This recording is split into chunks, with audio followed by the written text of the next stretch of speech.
ربنا یا ربنا اعوذ باللہ من الشیطان الرجیم بسم اللہ الرحمن الرحیم۔ السلام علیکم ناظرین، اسوا وائس میں آپ سب کو خوش آمدید۔ ایک ایسے نبی جنہیں ایک مچھلی نے نگل لیا، آپ علیہ السلام سے آخر ایسی کون سی خطا سرزد ہو گئی تھی اور آپ مچھلی کے پیٹ میں 40 دن تک کیسے زندہ رہے؟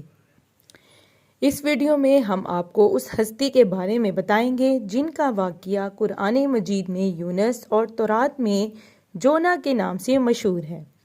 تاریخ میں آیا اشوریہ قوم ایک عظیم طاقتور قوم تھی۔ اشوری دراصل بنی اسرائیل سے تعلق رکھتے تھے جو بخت نصر کے حملے کے بعد غلام بنا کر بائبل اور عراق لائے گئے تھے۔ اس زمانے میں دریائے اجلا کے کنارے نینوا نامی ایک چھوٹی سی بستی تھی۔ اشور کے کسی بادشاہ نے نینوا میں ایک مندر بنا رکھا تھا۔ رفتہ رفتہ دوسرے بادشاہوں نے بھی اس میں مندر بنانا شروع کر دیے اور بڑی بڑی عمارتیں بنائی گئیں۔ ایک دور ایسا آ گیا کہ یہ چھوٹا سا علاقہ سلطنت اشوریہ کے عظیم الشان میں تبدیل ہو گیا۔ نینوا شہر کے بیچوں بیچ شاہی مندر اور محل تھے جہاں سے اشوریوں کا بادشاہ ملک پر حکومت کرتا تھا اور اونچے تخت پر بیٹھ کر نظارہ کیا کرتا تھا۔ اشوریہ کے مغربی علاقوں میں لہلہاتے کھیت تھے، پورا سرسبز و شاداب علاقہ تھا۔ یہ تہذیب و تمدن کے لحاظ سے بھی بہت ترقی یافتہ شہر تھا۔ یہ لوگ بادشاہ کو بھی خدا کا درجہ دیا کرتے تھے۔ یہ کفر و شرک میں مبتلا تھے۔ اس زمانے میں اس قوم کی ہدایت کے لیے حضرت یونس علیہ السلام کو بھیجا گیا تھا۔ حضرت یونس علیہ السلام اللہ تعالیٰ کے پیغمبر ہیں۔ حضرت یونس علیہ السلام سرزمین نینوا میں پیدا ہوئے۔ آپ علیہ السلام کی پیدائش حضرت عیسیٰ علیہ السلام سے 700 برس پہلے ہوئی تھی۔ آپ علیہ السلام کا تعلق حضرت یعقوب علیہ السلام کے بیٹے بنیامین کے خاندان سے تھا۔ آپ علیہ السلام کے والد کا نام متی بتایا جاتا ہے اور تورات میں آپ کا نام یونا آیا ہے۔ حضرت یونس علیہ السلام کی عمر جب 28 برس کی ہوئی تو اللہ تعالیٰ نے آپ کو نبوت سے سرفراز فرمایا۔ حضرت یونس علیہ السلام نے سب سے پہلے اشوری بادشاہ کے پاس آئے اور پیغام حق سنایا اور کہا کہ اپنے اس عمل سے اللہ تعالیٰ سے توبہ کر لو اور ایک اللہ کی عبادت کرو، اس کے ساتھ کسی کو شریک نہ کرو۔ حضرت یونس علیہ السلام نے ان سے بنی اسرائیلیوں کی آزادی مانگی جن کو اس نے قید کر رکھا تھا، لہٰذا اس نے آپ علیہ السلام کی بات ماننے سے انکار کر دیا اور وہ آپ علیہ السلام کی جان کا دشمن ہو گیا۔ لہٰذا آپ علیہ السلام نینوا کی عوام کے پاس آئے۔ آپ علیہ السلام نے اس قوم کو تبلیغ کرنا شروع کی۔ جب آپ لوگوں کے پاس جاتے اور انہیں اللہ تعالیٰ کی طرف بلاتے تو وہ لوگ آپ علیہ السلام کا مذاق اڑاتے اور آپ کی مخالفت کرتے۔ ایک مدت تک جب آپ کی تبلیغ کا اثر ان پر کچھ بھی نہیں ہوا تو آپ علیہ السلام بہت دل برداشتہ ہوئے اور غصے میں آ کر بارگاہ الہی سے ان کے عذاب کے لیے دعا کی۔ اللہ تعالیٰ نے آپ کی دعا کو قبول کر لیا اور حضرت یونس علیہ السلام کو اللہ تعالیٰ نے حکم دیا کہ وہ لوگوں کو آگاہ کر دیں کہ 3 دن کے اندر ان پر عذاب آنے والا ہے۔ اگر وہ اپنی ان حرکتوں سے باز نہیں آئے اور اللہ تعالیٰ پر ایمان نہیں لائے تو ان کی پوری قوم تباہ و برباد ہو جائے گی۔ تو آپ علیہ السلام نے اپنی قوم کو اللہ تعالیٰ کا یہ پیغام سنا دیا تو لوگوں نے آپ علیہ السلام کی بات نہ مانی اور مذاق اڑایا اور کہا کہ ہم اس عذاب کے منتظر ہیں۔ لوگوں نے آپس میں مشورہ کیا اور یہ طے پایا کہ یونس علیہ السلام نے کبھی بھی جھوٹ نہیں بولا، لہٰذا ان کی بات کو نظر انداز نہیں کرنا چاہیے۔ یہ بھی طے ہوا کہ اگر یونس علیہ السلام یہاں موجود رہیں گے تو یہاں پر کوئی عذاب نہیں آئے گا، لیکن اگر وہ یہاں سے چلے جاتے ہیں تو عذاب آ کر ہی رہے گا۔ جیسے ہی رات ہوئی تو یونس علیہ السلام اس بستی سے نکل گئے۔ صبح ہوئی تو ایک سیاہ دھواں بادل کی صورت میں ان پر منڈرانے لگا۔ جب وہ ان کے قریب پہنچا تو قوم کو یہ یقین ہو گیا کہ عذاب آنے والا ہے۔ جب اشوریوں نے اس عذاب کے اترنے کو دیکھا تو اللہ تعالیٰ سے معافی مانگنا شروع کر دی۔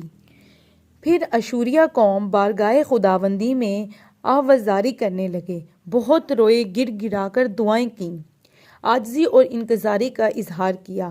مرد، عورتیں، بچے بچیاں، مائیں، سب اللہ تعالیٰ سے معافی مانگنے لگے۔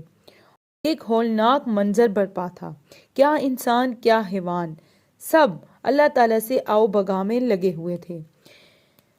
اللہ تعالیٰ کی رحمت جوش میں آ گئی۔ اللہ نے اپنی قوت اور طاقت اور رحمت کے ذریعے ان سے عذاب ٹال دیا، کیونکہ اب وہ ایمان لا چکے تھے۔ اللہ تعالیٰ نے ان کی معافی کو قبول کر لیا اور انہیں معاف کر دیا۔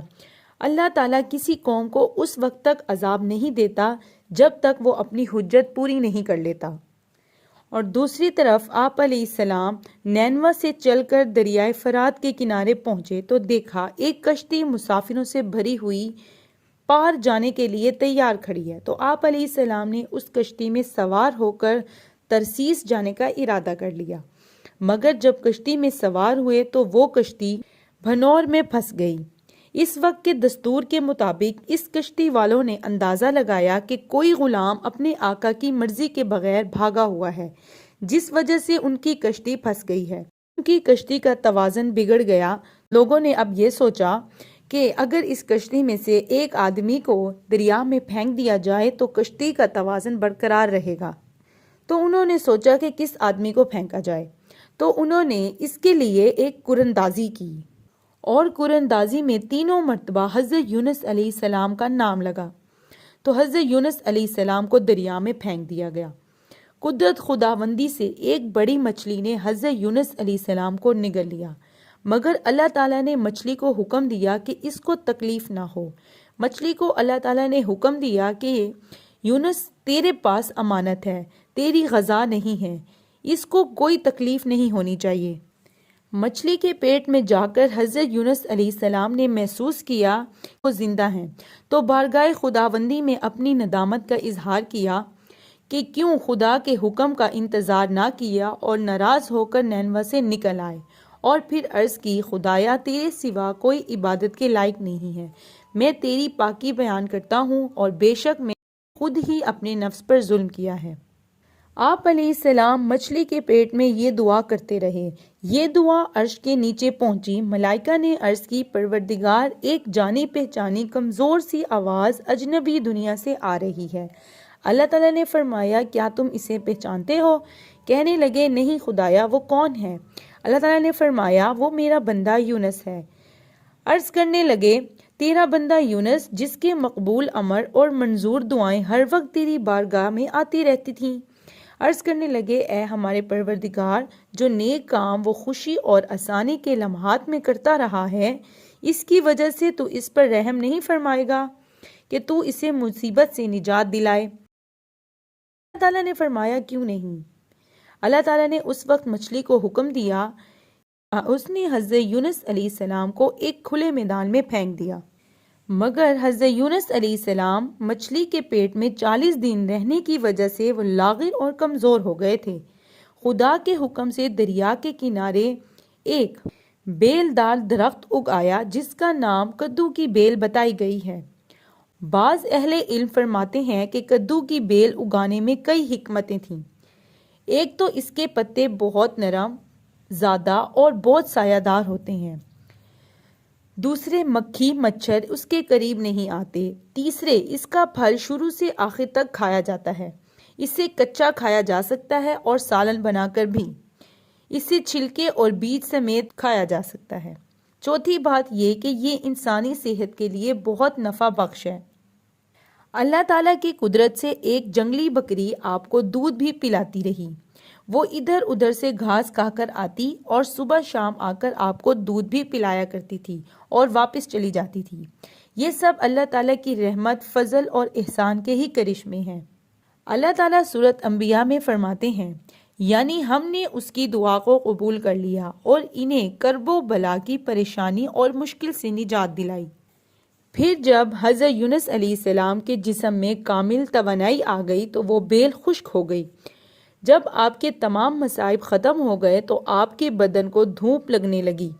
جب آپ کے بدن کو دھوپ لگنے لگی تو آپ بہت روئے، اور عین اسی وقت آپ پر وحی نازل ہوئی، یونس، ایک بیل کے خشک ہو جانے پر تم اتنا غم زدہ ہو اور میرے لاکھوں بندوں کے عذاب سے بچ جانے پر تم بہت رنجیدہ ہوئے، حالانکہ وہ تو میرے ہی بندے تھے۔ اس کے بعد حضرت یونس علیہ السلام کو دوبارہ نینوا کی طرف جانے کا حکم ہوا تاکہ ان کو تبلیغ کی جائے۔ آپ علیہ السلام نینوا کی طرف روانہ ہو گئے اور نینوا کے قریب پہنچ کر ایک چرواہے سے آپ نے تھوڑا سا دودھ مانگا تو وہ کہنے لگا کہ جب سے پیارے نبی جناب یونس علیہ السلام غائب ہوئے ہیں تب سے ہمارے ملک میں قطعاً بارش نہیں ہوئی، اور پانی کے نہ برسنے کی وجہ سے یہ اثر پڑ رہا ہے کہ بکریوں کے تھن دودھ سے خالی ہو گئے ہیں۔ ہمارے شاہ نینوا نے اعلان کر رکھا ہے کہ جو شخص ان کی خبر دے گا اس کے عوض مخبر کے ہاتھ ملک اور قوم سونپ کر خود تخت و تارات سے الگ ہو جائے گا۔ جب آپ علیہ السلام نے چرواہے سے یہ باتیں سنی تو آپ نے بکری کے اوپر ہاتھ پھیرا تو بکری کے تھن دودھ سے بھر گئے۔ چرواہا یہ منظر دیکھ کر فوراً سمجھ گیا یہی ہمارے نبی ہیں۔ چنانچہ چرواہے نے جلدی سے اپنی قوم کے پاس پہنچ کر آپ کے آنے کی اطلاع دی، اور لوگ یہ خبر سن کر ٹوٹ پڑے اور آپ کو بڑے احترام اور اعزاز وغیرہ کے ساتھ نینوا میں لے گئے، اور تمام لوگوں نے دعوت حق کو قبول کیا اور سب آپ پر ایمان لے آئے۔ معزز دوستو، یہ تھی ہماری آج کی ویڈیو۔ میں امید کرتی ہوں کہ آپ کو ہماری یہ ویڈیو پسند آئی ہوگی۔ اگر آپ کو ہماری یہ ویڈیو پسند آئی ہے تو اس کو لائک اور شیئر کرنا مت بھولیں۔